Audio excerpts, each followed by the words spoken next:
Photos and stories of local breast cancer survivors and their supporters, the faces of a Clear View campaign for the East Kootenays Foundation for Health, were revealed at the public launch of the campaign. The goal of the campaign? To raise $1 million for a digital mammography system for the East Kootenays Regional Hospital. The very first breast cancer survivor to lend her story to the campaign was Sue Selby.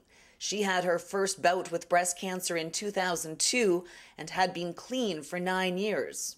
Ironically, shortly after Donna asked me if I would participate in the campaign, I ended up having to go up to Calgary to have a biopsy because I had a recurrence this year, and got to experience this particular machine in action, and it was a very easy process to have the biopsy done this time around. So I thought, yeah, if we can have one of these in Cranbrook, it'll just make it that much easier for everyone who has to do it here.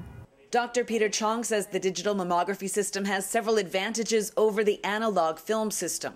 One is that the mammogram image is produced instantly, no waiting for film to process. Now you can instantaneous picture, and it allows the biopsy to go a little bit more easily and quickly.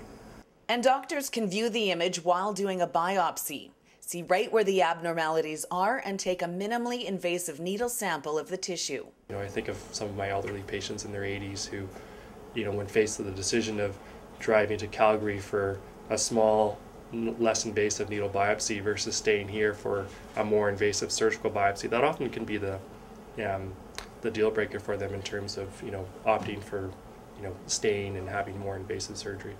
Well, I think that'll be a real boon to people, because it seems to me that it's always much better to be able to deal with these things in the area that you live in, so that you've got your support system is right there and the rest of your family doesn't have to travel to see you or be with you, and so it's just a lot more comfortable to be here. And I think that as we're a regional center, that this will be a real boon to a lot of women in this area. Selby has now had a second mastectomy and believes she's in the clear. She says she's glad to put her face to a campaign to bring digital mammography to the East Kootenays.